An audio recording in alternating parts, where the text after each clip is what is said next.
Tapi satu petuah yang selalu diyakini oleh masyarakat di sekitar sini adalah jadi Merapi tak pernah ingkar janji. Jadi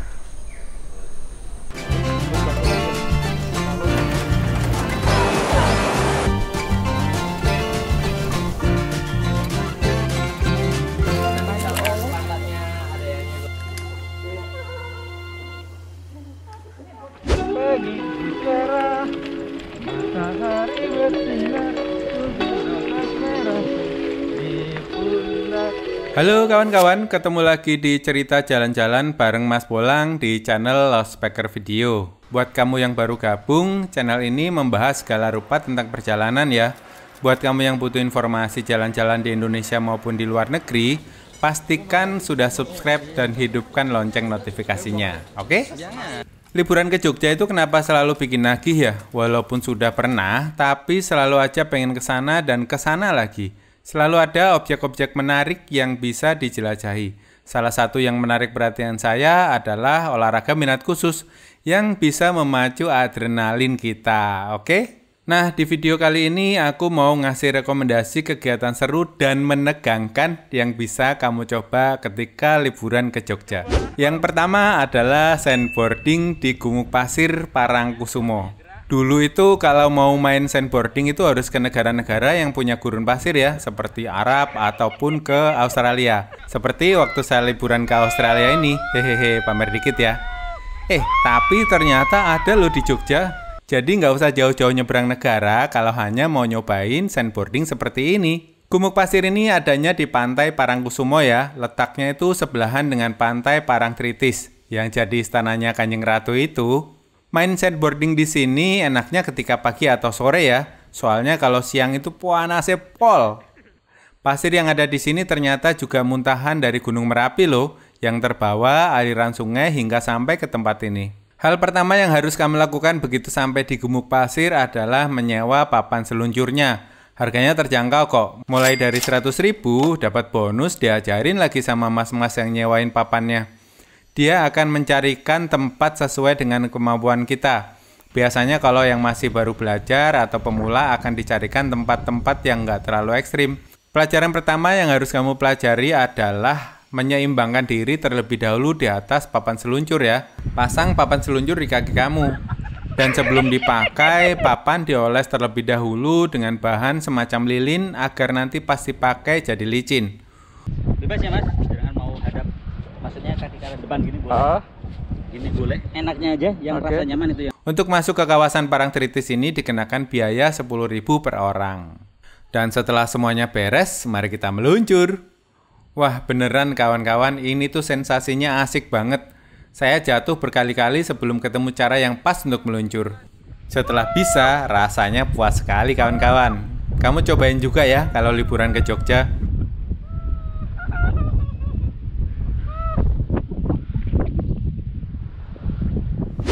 Yang kedua adalah menyeberang ke Pulau Watu Panjang di Pantai Timang. Pulau Watu Panjang ini dulunya adalah tempat nelayan setempat untuk menangkap lobster. Mereka menyeberang ke pulau itu dengan jembatan seadanya. Kok malah jadi terkenal? Karena memacu adrenalin kita ternyata. Tempat ini semakin ramai dikenal oleh masyarakat luas ketika acara TV Korea Selatan syuting di tempat itu. Kali ini saya mau ajak kawan-kawan untuk memacu adrenalin menyeberang ke Pulau Watu Panjang di Pantai Timang. Oh iya, ada dua alternatif nih yang bisa kamu coba. Pertama adalah melewati jembatan gantung. Kalau jembatan ini biayanya tuh 100.000. Dan yang kedua adalah naik gondola. Dan kalau naik gondola ini biayanya satu orangnya 150.000. Tadinya itu saya sempat berpikir, bisa nggak ya berangkat naik jembatan, baliknya naik gondola? Ternyata beda operator kawan-kawan dan nggak bisa. Kenapa ya mereka nggak kerja sama aja? Kan pengunjung bisa punya banyak pilihan. Oke, akhirnya saya nyobain keduanya. Hahaha. Kalau naik jembatan sih lebih deg-degan.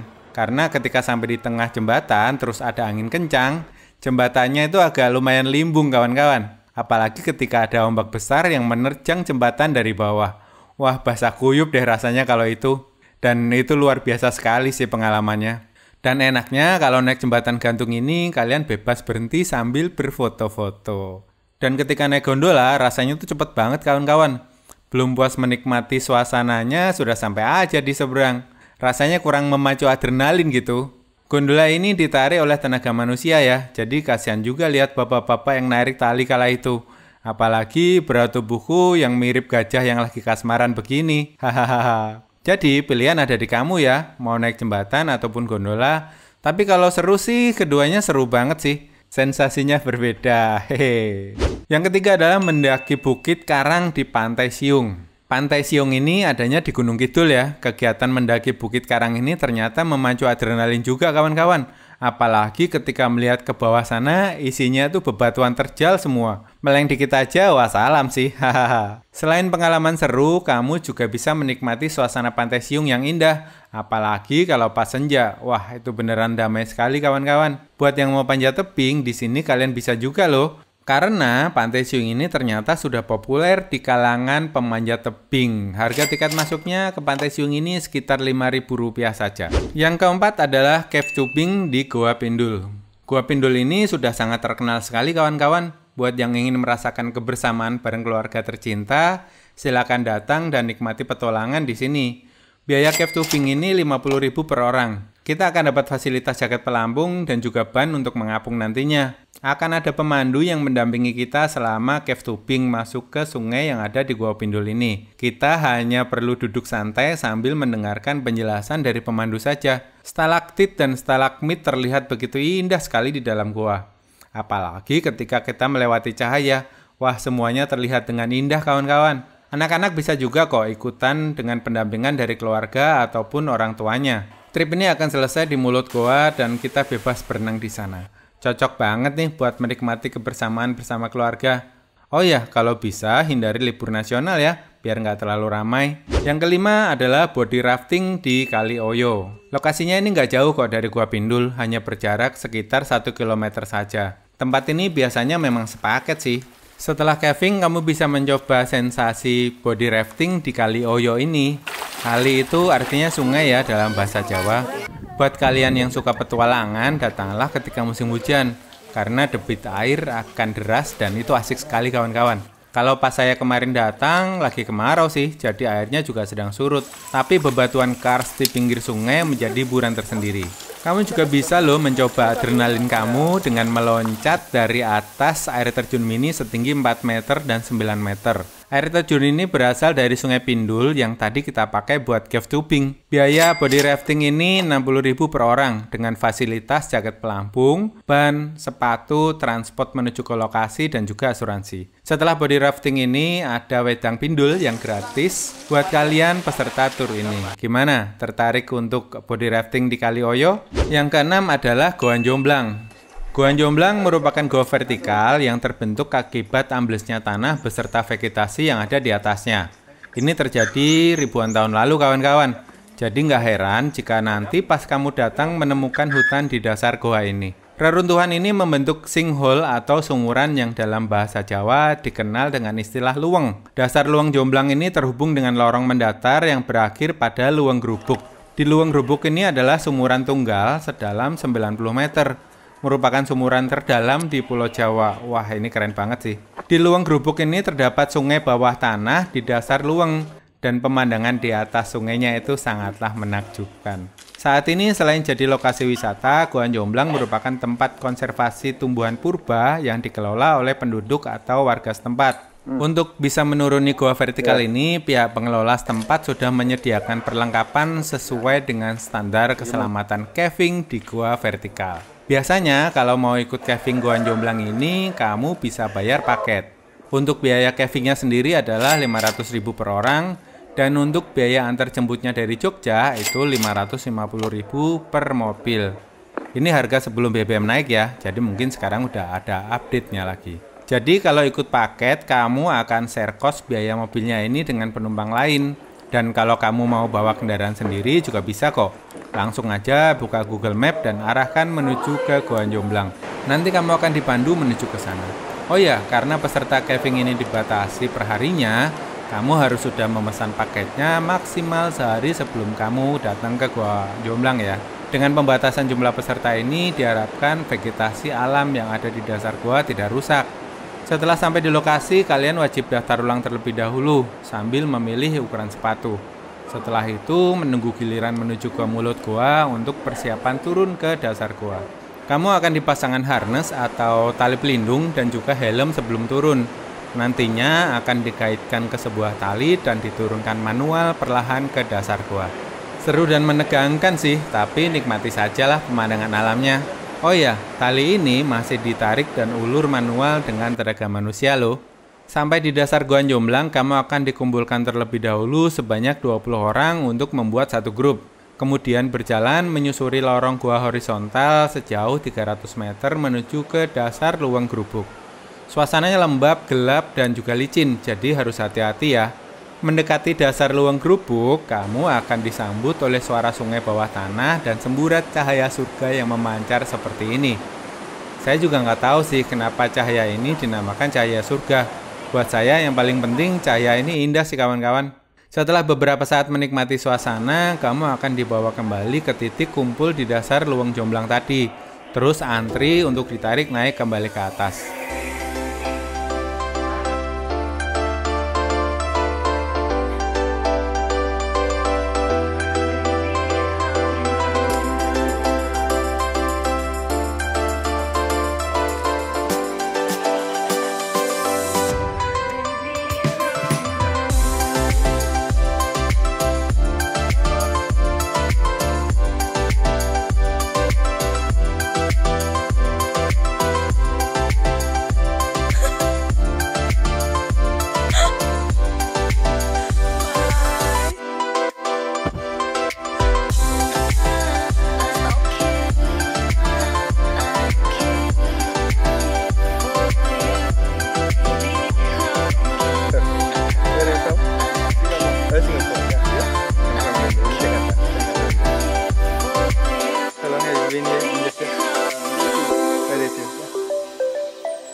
Setelah sampai di atas, hidangan makan siang tersaji dan petualangan berakhir dengan kenangan yang tak terlupakan pastinya. Cocok buat pasangan nih, karena kalian akan turun dan naiknya tandem berdua. Waktu itu saya datang sendiri, jadi ya dipasangkan dengan mas-mas dari Singapura ini. Untuk pemesanan tiket bisa hubungi nomor yang tertera di sini. Yang terakhir atau yang ketujuh adalah Lavatur Merapi. Petualangan selanjutnya yang bisa kamu coba ketika liburan ke Jogja adalah paket Lavatur di Merapi ini. Petualangan ini seru karena kamu akan diajak berkeliling ke beberapa tempat menarik yang ada di lereng Merapi. Melihat alam pedesaan yang masih asri seperti ini, selain memacu adrenalin juga menyegarkan kawan.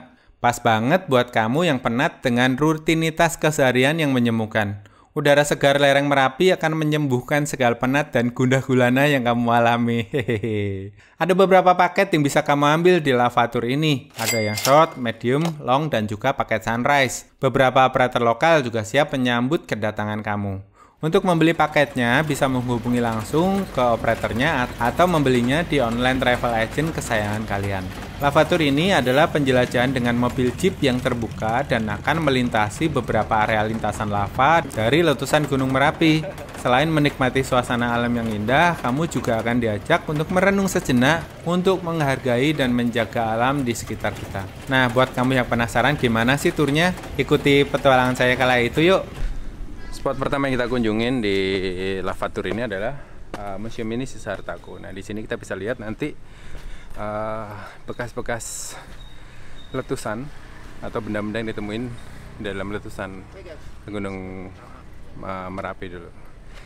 Dan ini adalah tulang-tulang hewan ternak yang ditemuin pasca letusan di Merapi tahun 2010 tahun 2010. Di sini ada kayak pitutur kalau orang Jawa bilang itu.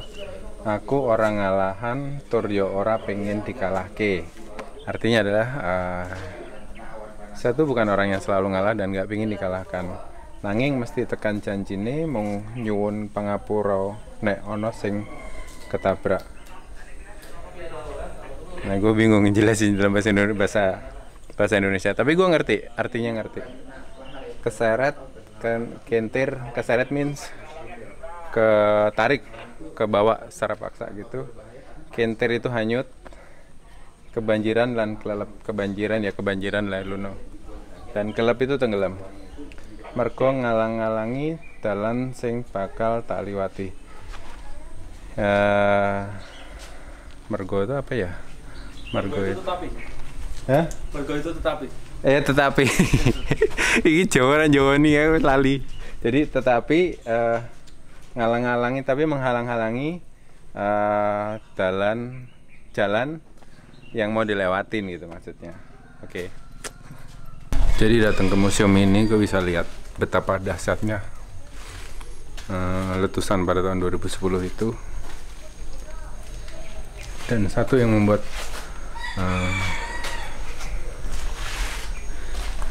kita bersyukur adalah kita tinggal bukan di daerah rawan bencana seperti Merapi, tapi satu petuah yang selalu diyakini oleh masyarakat di sekitar sini adalah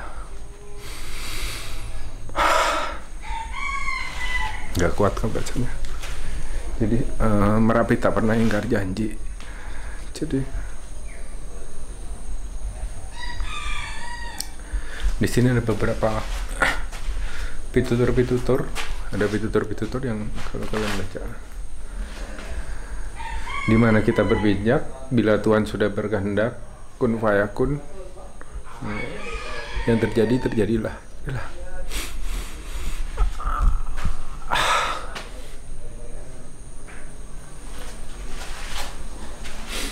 Dan ini adalah korban-korban 2010 pasca letusan itu. Subhanallah, Maha besar Allah.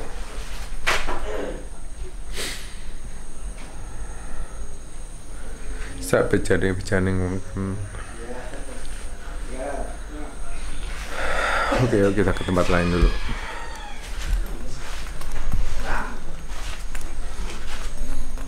Ini bekas mini kompo, ini bekas kamar mandi. Spot kedua di lavatur ini adalah batu alien. Kita mau lihat, katanya bentuk mukanya seperti muka alien. Dan muka saya dong pasti. Dan di sana lagi ada foto-foto mama-mama cantik.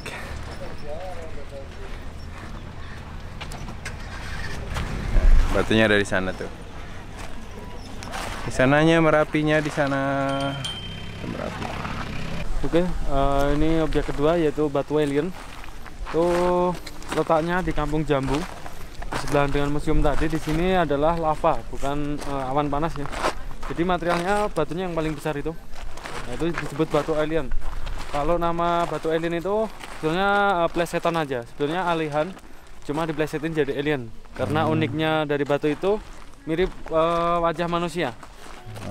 Dan asal mulanya batu itu dari erupsi tahun 2010, kemungkinan lontaran dari Sungai Gendol yang sebelah timur sana. Sungainya penuh dan batu itu langsung ada di sini.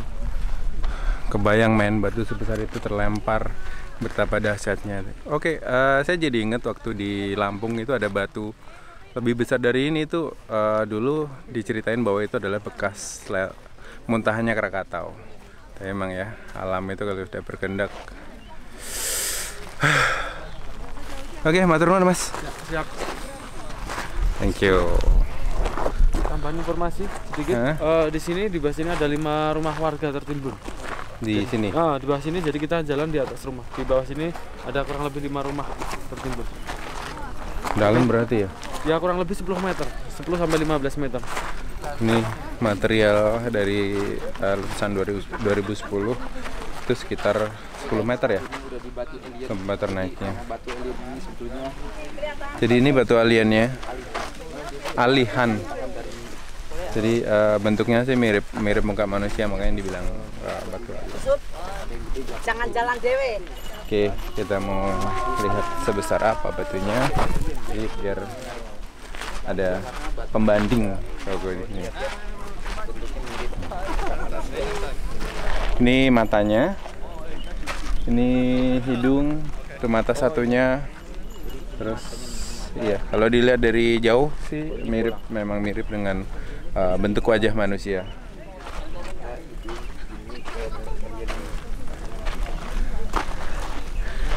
Nggak kebayang ini tingginya bukit ini sekitar 10 meter.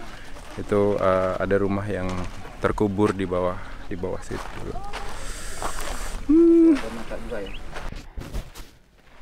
Itu apa? Mulut. Ini mulut. Ini hidung. Itu hidung.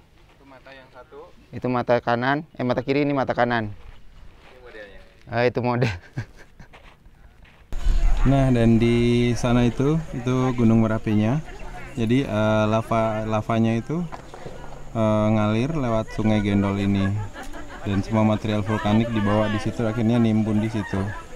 Dan di bawah itu sedang ditambang material-material vulkanik yang dibawa yang terbawa waktu aliran lava waktu Merapi meletus pada 2010.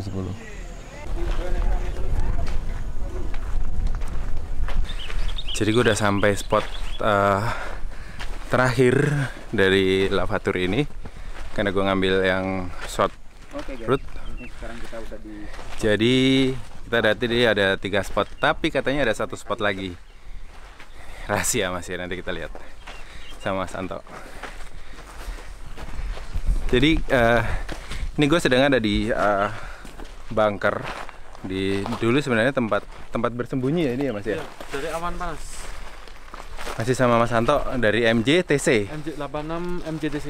86 MJTC. MJTC apa tuh Mas? Merapi Jeep Tour Community.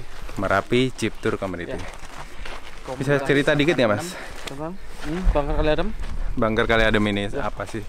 Bangker Kali Adem itu dibangun awal mulanya tahun 2001 dan selesai tahun 2005. Dan 2006 kemarin itu terjadi erupsi Merapi dan ada korban, ada 2 relawan yang bersembunyi di dalam bunker dan dia meninggal di dalam bunker. Jadi karena bunker itu sebetulnya dibangun buat awan panas, tapi kemarin itu yang datang itu lava. Jadi yang di dalam kondisinya seperti di open Mas. Jadi 2 orang itu terperangkap seperti terjebak, jadi mau keluar pintunya bunker ini tertutup oleh lava. Gitu. Jadi tertutup oleh lava dan evakuasinya itu kurang lebih 3 hari dan di dalam hanya bisa bertahan selama 3 jam aja. Setelah dievakuasi dan orang itu diambil, itu kondisinya udah ada yang kering, udah ada yang melepuh karena yang 1 orang itu kan di dalam ada bak air, dia masuk ke dalam bak air dan kulitnya melepuh. Ya, awal mulanya niatnya untuk mendinginkan badan, tapi lama kelamaan itu melepuh. Itu yang 2 orang itu satu warga lokal sini yang mungkin jadi relawan, yang 1 orang itu relawan dari Kulon Progo, itu dari Artagraha. Jadi itu yang 2 orang meninggal. Awal mulanya yang mungkin dia berinisiatif masuk ke bunker itu karena yang datang hanya awan panas, tapi di luar perkiraan karena sungainya itu ada sabodam dan itu sungainya penuh, lava itu langsung datang ke sini. Dan setelah tahun 2006 bunker ini karena tidak bisa melindungi dari awan panas maupun lava, bunker ini tidak dipakai dan terkena erupsi lagi tahun 2010. Dan itu waktu 2010 nggak dipakai buat tempat sembunyi? Udah nggak dipakai karena bunker ini memang tidak bisa melindungi dari awan panas maupun udah nggak safety. Tuh. Ini jarak dari Gunung Merapi kurang lebih hanya 4 km. Puncaknya ya, dari puncak hanya 4 km. Puncaknya di mana sih sana itu ya? Kalau kita posisi di tengah-tengah, sayangnya karena Merapinya kabut jadi nggak kelihatan. Di sana berarti ya? Iya, itu ada bukit kecil, itu hanya kaki gunungnya. Ya. Jadi Merapinya itu di belakangnya. Belakangnya situ terus masih ketutup kabut. Gitu. Terima kasih Mas Anto. Oke, sama-sama. Ya. Nah, gimana? Tertarik untuk memacu adrenalin kamu ke Jogja? Saran saya ajak orang-orang yang terkasih ya, biar petualangannya makin seru. Terima kasih sudah menonton videonya. Kalau bermanfaat, silahkan bagikan ke orang-orang terdekat kamu. Kamu juga bisa loh dukung channel ini dengan cara like, komen, dan subscribe. Oke, segitu dulu videonya. My trip, my adventure.